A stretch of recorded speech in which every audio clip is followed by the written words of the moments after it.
his ultimate to pull everyone out. Now, of course, that's perfect scenario, but I think Zac overall can play pretty well in team fights, but Kindred will completely bully the Zac out in the early game, fighting over those crabs and things like that. Oops. I think my OBS also did just die. But I think it should be back up now.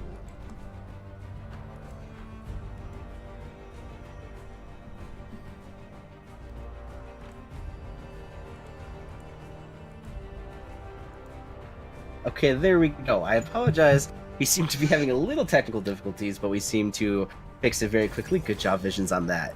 To get back to the draft, though, the important thing, that Jinx is coming out in the bot lane. That is a very tanky Recon 5, comp. Right now, it looks like they saw that they'd playing the Lucian last game and were impressed and said, we're going to put our eggs all in the Zayd basket. But that Vel'Koz, I don't know, into the Jinx, that's pretty scary as a Jinx. I'm kind of expecting a Morgana if you're Recon 5 white, but it looks like they might be thinking otherwise. Yeah, unfortunately, Morgana was actually banned by them, so they're not able to opt into that.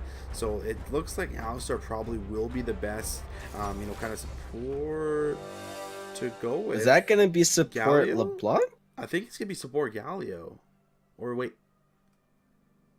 This I'm is so confused okay. right now. Apparently, Yeah, they had okay. surprise picks that I didn't even know about. Okay, yeah. So support Galio. Okay, support Galio. So it looks like they are gonna flex it there, which kind of works out actually pretty well because Galio, is super tanky, still has the heroic entrance to move around the map, and has obviously the taunt. It's so much CC, and the champion does enough base damage as it is, so it can still work out really, really well in their favor. And it's just gonna come down to how well can Swifty actually perform on the champion and how much experience has he really had with it in the last couple weeks. It's also really good into Vel'Koz because Vel'Koz is not going to from that taunt. So it looks like Recon 5 is pulling out all the stops here. They do not want to lose this series. And, I was talking to Sandillion and Tooler yesterday, one of the mid laners for one of our other teams, and he was talking about how good that LeBlanc is into that Aatrox.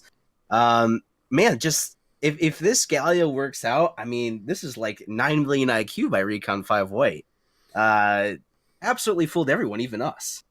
Yeah, I was thinking, I'm like, okay, it has to be the Galio, but yeah, no, it definitely threw us off for sure. And it's gonna be, really interesting to see how it works out, of course. But like you said, LeBlanc is just one of those champions that's actually pretty strong, in the meta right now in general. Just so much mobility, being able to get around, being able to roam. It's just so effective, and playing into that Aatrox there gives you a really big advantage. And Aatrox has really high, cooldowns on all of his abilities really early on, it can be really effective. But I think the key thing that I'm really looking for here is the Jinx, getting that get excited passive going, and getting some of those rockets popping off, is super effective, going forward into this game, and have that late game insurance as where Ezreal wants to play, kind of towards that mid game, and the Ezreal Vel'Koz could be super strong in terms of poke, so they just have to make sure they stabilize. I could probably see Jinx opting in for going for Dorn Shield to start this game, but they just need to stabilize, make sure they don't fall too far behind, and then play around that late game insurance with all the champions that they drafted. Yeah, I think the most important part of the comp for Recon 5 White is the Jinx getting to that 3 items. Once you get to 3 items on Jinx, you are basically, that's when you turn online and you become an actual champion. So up until then, though, Fruition's comp is looking pretty good for that early game, and that mid game, that Aatrox, especially if he gets ahead. But you have to say, LeBlanc into Aatrox, I mean, this is going to be a duel, and I think a matchup to watch because, first game, Tilted did really good into Sandillion. Now, Sandillion had his own, but Tilted kind of shined, right? Second game, though, I was really impressed with that Nocturne. And the gank by Dorjan for that mid lane, stopping the Galio in his tracks. But Sandillion just made it work anyways and used his ult to perfection most of the time to win those team fights, and was really good at making sure the rest of the Fruition comp wasn't able to get onto his own comp. This is going to be a very interesting game for sure. I really don't know who to favor here. I guess it's just really going to come down to who is going to play their comp better. I think maybe Fruition might have the easier comp to pull off overall, but if Recon 5 White looks like they did last game, it's going to be really hard to pull out that win. Yeah, it's definitely going to be difficult for both of these teams. They both took a game off each other, but I think the key thing to look for here is, is really going to be on the junglers. Ultimately, these junglers are going to be, the key things to look for, specifically because Dorjan had a really good pop-off game in the first game, but on the opposite side of things, we saw Noi, come through and find some really good Xin Zhao plays that was actually banned away from him coming into game number 3. So, both of these junglers, Kindred having the advantage, of course, over Zac early on, but once you get to those later stages, and if Zac could find those ganks off with the elastic slingshot from a far range, sometimes Kindred can't actually read, where Zac is really going to gank from, because at any point in time, he can pull the trigger from such a long distance.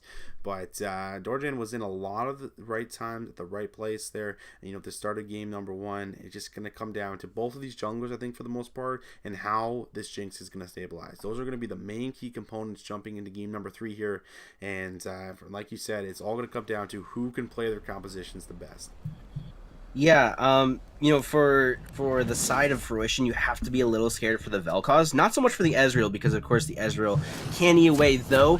If you guys do not realize this interaction, of course, if Galio gets off the taunt even while the Ezreal is Eing away, he will actually come back to the Galio.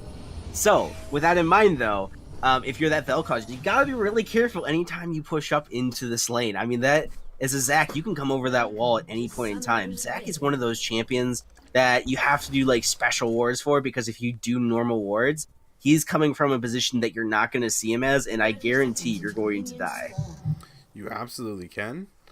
And now we're not going to see too much of a cheese start coming through from either team here. They know it's game 3. It's all on the line, so no one wants to make that big mistake. No one wants to get caught out. And it is just going to be that 5-point start, but...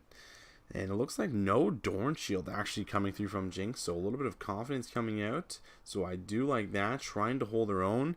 Doesn't look like anything too crazy jumping into the runes here. I would really like to see Dorjan actually opt in for the Blood Razor. I talked about it a bit when I was casting game number 1 with Sullivan. I talked about how Blood Razor is so effective, when you have so many tanky members. So I really want to see him not go for that warrior, try to opt in to that Blood Razor into this composition, as he will just absolutely shred the tanks with a % health. Yeah, I think I have to mention, no matter how this game goes, I think, this might be the start of something, special rivalry-wise. I'm assuming these two teams will be seeing each other quite a bit, no matter what ends up happening here. But gotta start out. Look at the Kindred possibly going bot lane at the beginning already. Yeah, opt in for the level 2 cheese, but they had the ward actually placed down in there because their jungler was starting in the top side.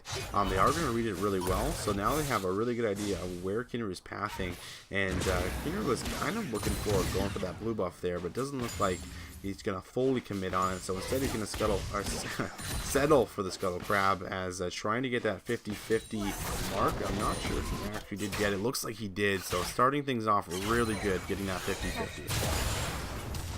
Yeah, and then you can already see the Jinxes playing, pretty much tappy toes with the other Vel'Koz. I mean, much like last game, one misstep by that Jinx, and that Vel'Koz is going to do some serious damage.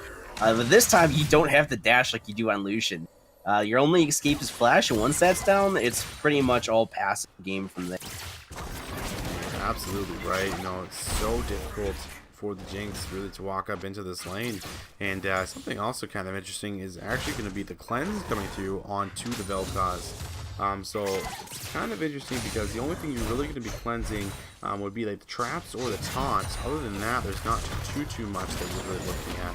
But, definitely a little bit of a passive ability coming out. Usually you like to see that Ignite come through on the side of those supports, opting in for that, incredible true damage that is just so strong with the Ignite right now in the meta. Yeah, I guess I can understand why he's trying to, besides, the own lane of Recon there is the Zac. But admittedly, if any CC lands, regardless if you use that cleanse, you're probably still going to die. Zade's already feeling the danger of the Doran's blade in that bot lane. Yeah, I think Doran's shield might have been the better go here. He's going to force the back out a little bit early. I don't think the wave is going to be too bad of a spot. Ezreal doesn't actually push it that fast. It does cost them a lot of mana to come out with the Qs, so they should be able to catch most of this wave here. I think they'll miss about half of it, so they'll fall a little bit behind in XP, but overall, yeah, you can see it's definitely going to be rough going forward in that lane, and because of that, you know, Zach isn't able to really go for those aggressive plays without knowing where Dorjan is, but Dorjan really hasn't opted into anything, you know, too crazy yet, hasn't really got that gank off like he did in game number 1, and so he's playing it pretty passive, but I believe he did actually secure himself double scuttles yet again, jumping into game number 3. Yeah, you know, a reason why they're doing double scuttles is because, as Gnarly would told me, you know, those pixie brushes are important to ward, but the scuttle is the second closest to those wards. You know, it's kind of hard for Dorjan to get a lot of these ganks off, being the fact that bot lane is just being pushed in, so you'd have to dive pretty early. LeBlanc, of course, is the one going aggressive, but you have to remember it's also LeBlanc, so, you know, you go into lane or she doesn't use her W, then, of course, you're not catching up to LeBlanc. The only real lane I can see him consistently probably going in, at least currently, is at top lane. So that's something to watch, I think, for the future of this match. Most certainly is. As Kindred looks at Catherine on the bot side, both junglers haven't actually encountered each other yet, which is really good coming from Noi. This man does not want to jump into the Kindred unless it's for matching a gank and coming through with a counter gank or something along those lines. However, like we talked about in the mid lane here, nice little CS lead being built up by Sandillion, as we talked about that matchup, really nice and really favored for him with the LeBlanc into him. And now actually Neo in a really tough situation here. He's running out of mana. He probably will have to TP soon. So a lot of really good positive things to think about for Recon 5 here as they open up this game number 3 here, getting a little bit of small wins, except for the ball lane, but that's pretty much expected with the matchup. Yeah, so far I think Gnarly has read Fruition like a book. Usually they're looking for Tilted to gain a superior lead and carry them through what looks like the mid game into that late game. The problem is you can't really be carried through the mid game if your Aatrox isn't ahead, right? And the rest of their team comp does have a very strong mid game, but it's going to end as soon as that Jinx gets that third item. So they are pretty much on a clock right now, and Recon, at least with their comp, is making that clock very short. They most certainly are. As both junglers are going to spot each other out down in the bot side here. Looks like Scuttle is also going to be secured yet again by Kindred. So Dorjan starting it off hot. This man seems to really have a really good grasp on this champion. Reading the map really well, getting those scuttles, understanding his priority around the map, knowing when he can go for it. So getting himself, I believe it's 2 marks currently, but yet hasn't actually opted in for the getting that gank off yet. And because of that, Zach is actually matching the Kindred in CS, which isn't usually something you see because Zach isn't that much of a farmer. He does have the Cinder Hulk that he's building towards there. That's going to help him clear a little bit better, but Kindred, you know, usually known for the better farmer jumping into, you know, the 1v1 matchup between the two. Yeah, you gotta also give a little shout out to the Fruition ADC Loki Dosi. Yes, obviously Ezreal is favored early into the Jinx matchup, but still he is farming like a madman right now compared to the Jinx. Definitely is taking advantage of that early back that Jinx was forced to do by, of course, the support Phoenix mate. Yeah, and now we can see trades happening back and forth in the mid lane. Looks like finally we can see Tilted getting the better half of that one there as there's a little bit of an awkward position here as double distortion comes through. Ultimate was used. Now chains are also going to be used as well. Flash coming through to try and get a solo kill, but it was not enough. So getting a big cooldown out of Tilted, the ultimate as well as the flash, which is absolutely huge. And now this is a big opportunity for Noi to look at that lane to find the opening.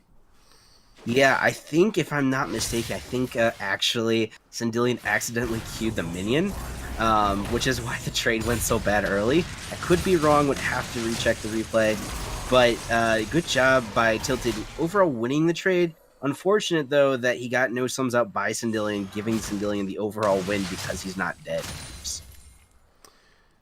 Most definitely, as we can see, Raptors camp not going to be secured by Kindred. Us on the opposite side of the map, grabbing those Krugs. Bot lane having to reset again. We can see a pretty big differential, down in the bot side there, being about 22 CS. The wave will be caught by the bot lane, however, so they will catch up a little bit. But also to look on the top side, we can see the differential is 20, with that Urgot having a pretty good matchup into the Scion there, and you can see. Now, just giving so much respect to Tanzo here, because just one Q lands, the chase comes through, and he'll absolutely just completely blow him up with the ultimate and the execute. It's just too much to deal with.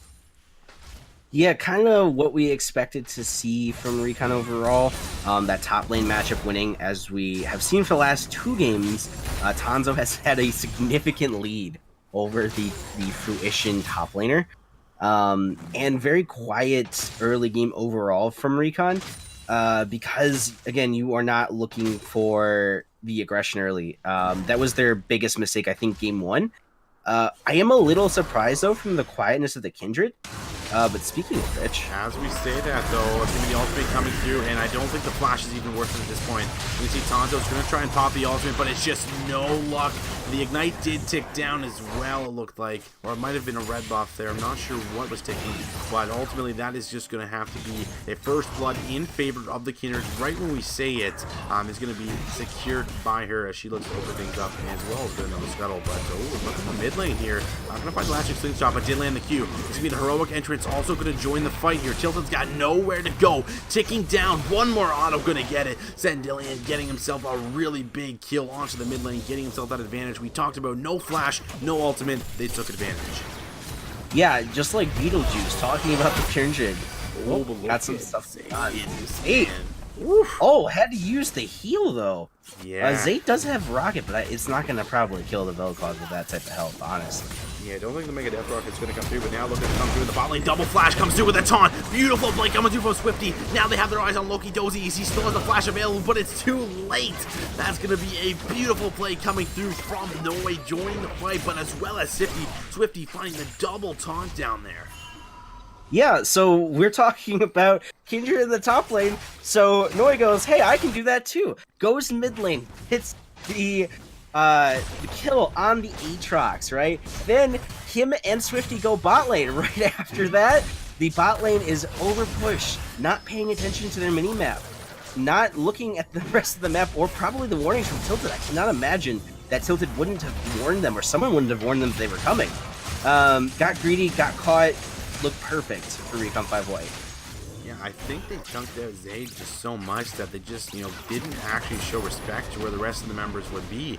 And, because of that, they get themselves a nice big advantage back over. Fortunately, none of the kills went over to Zayd, as he was zoned a bit because of his health being low.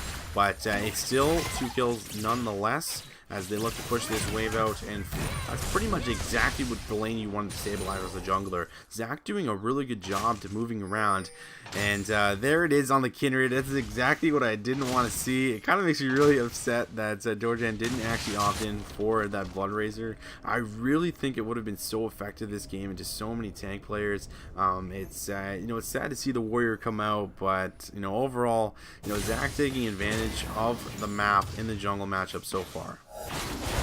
Yeah, just surprisingly, I think the Fruition team comp actually has the advantage in this early game. The fact that we're seeing so far that Recon 5 White, with the later team comp, actually, is the one dominating the early game overall. A little surprising. Unfortunate, too, that even though the Scion did get that first blood, or no, I'm sorry, the Kindred got the first blood, but the Scion got the assist, that one death on Tanzo hasn't really made much of a difference. So overall, it's really going to be up to Dorjan and see where he can put that first blood gold on the map.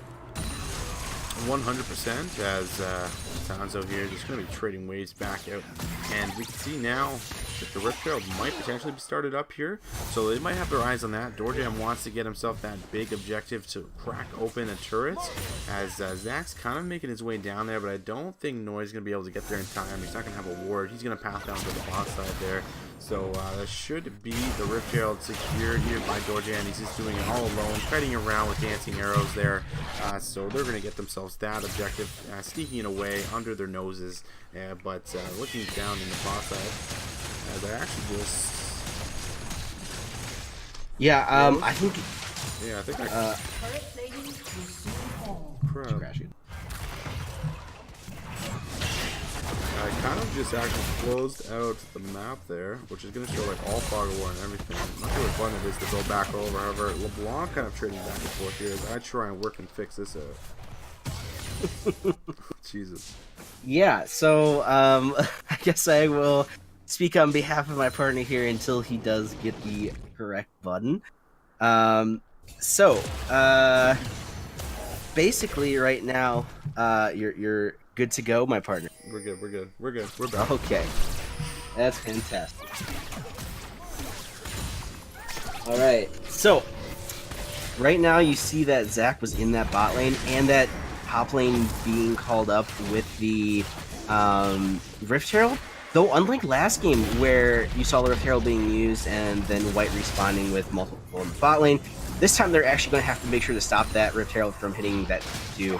That would be pretty detrimental. Good job by Fruition getting that first tower, though.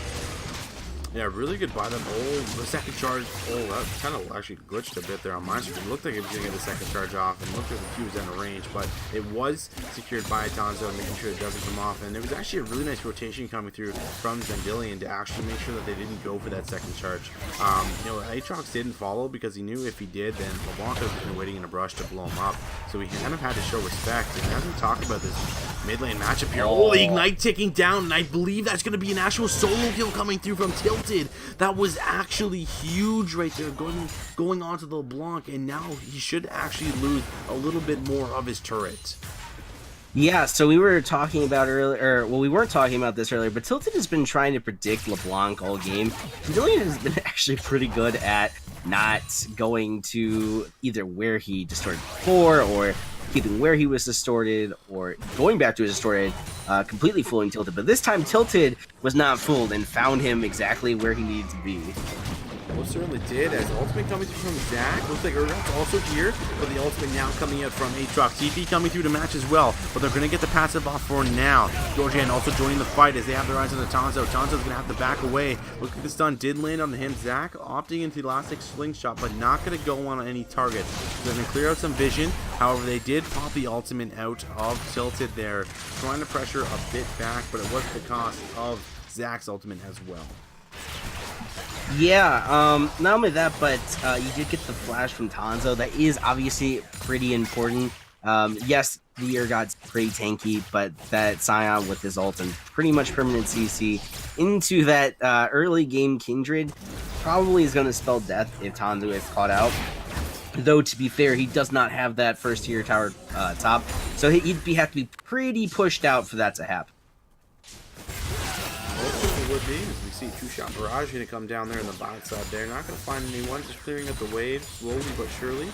Air Dragon also available on the map here, as both junglers are probably going to have their eyes kind of set on for that, as no Dragon has actually been taken off, and it's been about 17 minutes, so no one opting in for that Air Dragon, but the quicker you get that Dragon out, the faster you get a better one in.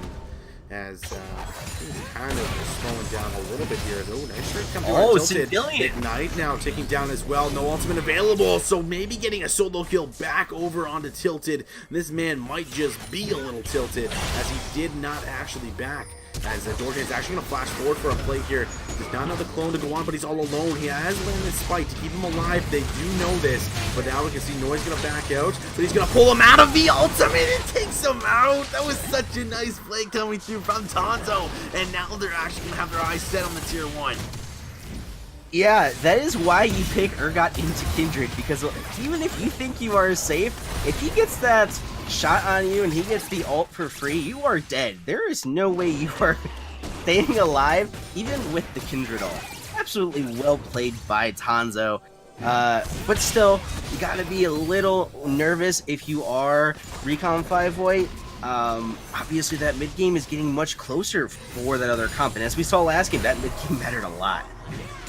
Definitely did, and Now, Kurt's going down. We can see it's 1-1 right now for both teams. Gold lead, however, is just about 300 gold. So things actually fairly even between both of these teams, as Tilted's actually just going to stop the back there and actually going to pull Tonzo back in. Now he might be opting in for a 1v1. I don't think either one wants to opt in for that, as they're just going to walk away. Tonzo wants to reset, spend his gold, but now because of that, they have their eyes set here on the Air Dragon. They should be able to clear this out. Yeah, really close game overall. It's kind of like watching a boxing match with two really good champions, right? Recon 5 White just puts out a blow, and then Fruition says, no, watch this, and, just hits him back. I just imagine this is going to be one of those games where you're just going to remember for quite a long time. Yeah, it's definitely opting to be a really good series.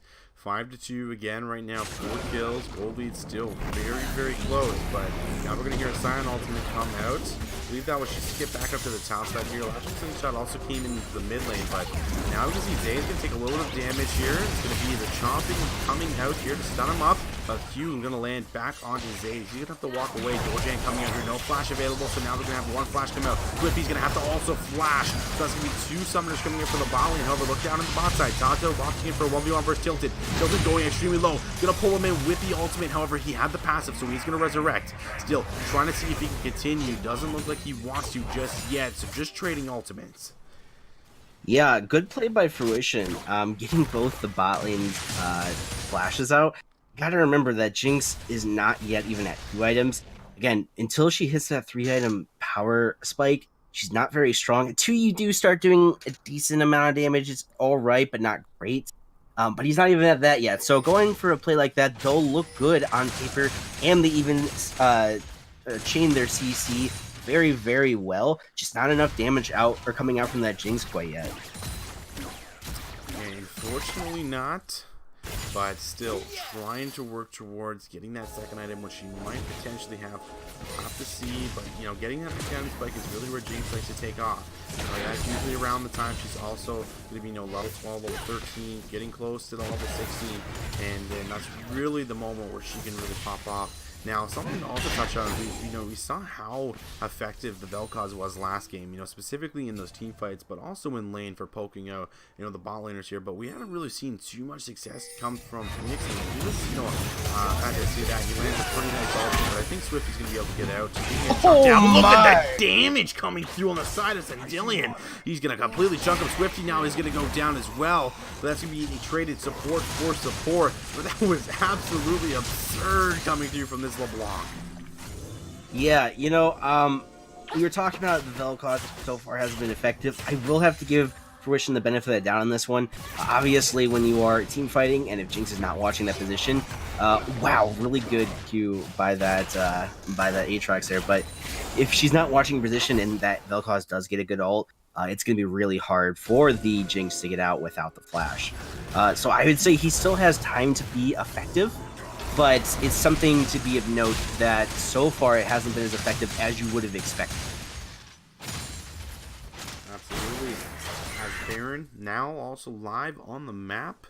We're going to have another dragon coming up in about a minute and 50 seconds. Will be an Ocean Dragon here. This is going to be the next big objective that both of these teams are pretty much going to be fighting over. But now for the most little bit here, we're going to see the both teams kind of fight over vision around the Baron pit. That's where, that big team fight will break out. And, we have champions that are able to really find those picks if they want to opt in for it. Tonto's going to pretty much just constantly push this out versus Nao, as both of them have TPs available down here. But this is pretty much going to be no man's territory unless Kindred opts in for going down there. But don't think we're going to see that. So for now, vision being cleared is pretty much what we're really going to see until these teams actually opt in for it. Down the mid. Looks like we might have an ultimate coming out here with so many members going down. Swift is going to find one. Now Ultimate's gonna find on the Jinx. Jinx has no flash available. That means the Ultimate's gonna come through from the Vel'Koz. Gonna find one. Lamb's Respite also used to keep the members alive, but that's gonna be Tonzo pulling the Kindred back. Gonna secure one kill. Now with their eyes on a 2, as Tilted looks like he's gonna be the next target, but not gonna find enough damage, but it's gonna tick down. So they are gonna secure that one. Elastic Slingshot gonna come through, but no, he decides to not go for that play. But that was an amazing team fight. That's gonna be a 4-for-1. Yeah, so big deal here. The Scion and the Vel'Koz both use their ults solo on that Jinx. Yes, you got the Jinx, but the Jinx is not going to be the main damage of this team fight currently. Again, she needs 3 items. Until then, it is that LeBlanc you have to be scared for, that 4-in-1 LeBlanc, remind you, and the Urgot, who is so far ahead of his counterpart. We are looking at a 55 CS lead. Crazy lead, and the extra kill, and we are looking at a comp by Recon 5 that so far has countered Fruition's mid game, which I think is one of the best out there. Most certainly is, and this is looking really good for Recon 5. They secure themselves a really big team fight win. They open up the gold lead a little bit more, roughly about 3K, and now they're going to get themselves another Ocean Drag, or excuse me, the first Ocean Drag coming through. So this is looking really good for them. Now they're going to opt in to go over to the Baron, set up Vision, look to group up, look for these picks, deny Vision, and they're just looking, like such a good spot. And LeBlanc just hit, her second item, working towards her third. And this is also as a champion that you just cannot face check, or will, just absolutely pop you if you do. And it's getting very scary for Fruition, and they don't really have too many, late game carries that can really rely on, heading into this, late game. Yeah, we're getting much closer to that point that Jinx is getting 3 items. You got to start being a little worried if you're Fruition here. So far, that Aatrox really has not worked out compared to their counterpart. Ezreal is not really ahead, in fact is actually behind in a lane where he is favored to win. So far it feels like, how far can Tilted carry them, and so far it's not looking far enough. On the bot side here, Ultimate gonna come through from Tilted. He's gonna get the fear off on it now. He's gonna flash away. Look up here onto Dorjan. Dorjan has no flash available. Last shots doesn't look like it's charged up just yet, but they're gonna start up the Baron here. Looks like they're opting in for it as LeBlanc goes for a bit of a trade onto Ezreal. You see Loki Dozy is gonna have LeBlanc away here. Urgot did live while all of that was happening. He doesn't have TP just yet. They're actually gonna peel off the Baron. Flash has to come through from Phoenix Man as he has to show so much respect to this LeBlanc right now. Yeah, just an absolutely scary LeBlanc. Man, Sandillion is really just showing his prowess on this champion. Usually it is actually banned from him. I'm surprised it got through. But to be fair, again, as we were talking about earlier, no one expected the Galio support. I guess Recon 5 has some tricks up their sleeves that even I was not aware of as the owner, which is a little sad, I think. Yeah, this is looking really good for them right now. They're in such a good spot. They just need to make sure that they don't get over aggressive and enforce a play where they don't have enough information. They're playing the map really well right now. They have a really good engage tool with the Zac, followed up by the heroic entrance with the Galio. They have a lot of good things going. Tonzo is splitting down in the bot side. He cannot be matched right now by the Scion. He's going to have to slowly take the punishment on the turret. He will slowly chunk it out. He will push wave after wave in. This is just so many good things going right now. Jinx getting really close to that third item. Once she gets that Affinity Edge, things will really start to turn around for her, and she will be that late game threat that we keep talking about. Yeah, every minute that Jinx is just getting ever closer to that third item, right? She's like a ticking time bomb. Once she's there, you better kill her, right? And to be fair to them, last team fight they were able to, but it also does not help when your Urgot and LeBlanc, if your Fruition is that far ahead as they are. Most definitely did. They're maybe opting in for a play up here on the top side. But noticing this really well. Dorjan now can go for the play here. No! Distortion is available now, finally coming up, but the Ignite ticks through, so that was a really big kill and a shutdown going over in favor of Tilted right there with the help of Dorjan. And now they can go into the pit, clear out some vision, and now they have the aggression here that they can start to put pressure onto this Baron if they want. Yeah, so I'm not sure if Sindillion. Oh no, Oh, here that's comes the not where you want placement. to be. And Tilted looks like he could be in a little bit of trouble. Ultimate was used, actually. So Let's Bounce is no longer available from Zach. Ultimate did come through to pop the resurrecting onto Ajax or Aatrox as Tilted, as well as now looks to go for the gate. Now Tonzo looks like he's the target here. Zach in the back trying to see if he can open anything up. Two-shot barrage gonna find a little bit of damage down. Heroic Entry trying to come through. Seeing if they can get anything. Velcro's also coming through on this and it's gonna have to walk away. Now Nolan looks like he might be the next target. He can't go extremely low. He's not gonna land. So much trading back and forth. No members going down just yet. Finally, Tonzo gonna find one. Ezreal trying to dive in, not finding anything. So much. Now looks like he could be going down. Looks like Nate's gonna finally be one up. Have their eyes on the Loki as double kill coming through from Tonzo. This man is just beating so much up. Trying to see if he can get a third one here. Got to dodge this fuse. So close, but not gonna land. This is absolutely insane. Back and forth. Members just barely surviving, finally going down, and this is gonna be a huge team fight for Recon 5. Yeah, I thought maybe Fruition had it there. I saw that Vel'Koz got that perfect ult on the Jinx. The Zac was a little late on the jump for the Vel'Koz. By that point, he was pretty much done. I thought maybe it was over, but somehow, some way, you know, Recon 5 pulls it out. Swifty with that ult kind of making them back up. Tonzo just making sure to be the absolute carry that Recon 5 right now needs. At 45, they did not have their mid laner there, as Salvillion did get caught up in the top side. Now we can see the third item has locked in for the Jinx. The stopwatch also available. No summoners for her, so she does have to position very, very well. However, this is the moment we kept talking about, the late game insurance. We've hit 30 minutes. They have double ocean drags. They have the goal lead. Currently almost about, looks like it is about 4K currently right now. They just want to jump over to this Baron. They want to start a fight, force something, and they can open things up and completely take over this late game. Yeah, the scary thing about this Jinx is that from now on, she just gets stronger. Until, of course, I guess she finishes her items, but at that point, she's probably the strongest in the game. Just absolutely gotta be a little nervous if you're Fruition right now. Your mid game has passed. Your Ezreal and Aatrox weren't really enough to carry you through. Your Kindred was really the first blood. It didn't really put enough pressure, it felt like, for the rest of the map. And Sion has just been getting obliterated by this Urgot. Over 60 CS lead by that. Yeah, this is looking so good for them, and they're clearing out vision. And like you said, the Jinx is just going to get stronger from here. So it becomes that much scarier. And on top of that, you're walking into a pit where you're going to have to face Jack the LeBlanc, who's just going to pop your support, pop your AD carry, two-shot barrage is used. Now we see Elastic Finish Shot going to come through as well. So Zillion is going to come through, not going to be able to put on the abilities, just putting some pressure on. And while all of this is happening, Tonzo is just down there in the bot lane, slowly pressuring the turret, chipping away at it with the minions. Yeah, it's just every inch is, by both teams, is just extremely calculated right now. We saw a little sloppiness from game 1 from Recon 5, a little sloppiness from game 2 in Fruition. So far, it's been actually a really good match. It's really just a chess match. One team makes one move, the other team counters.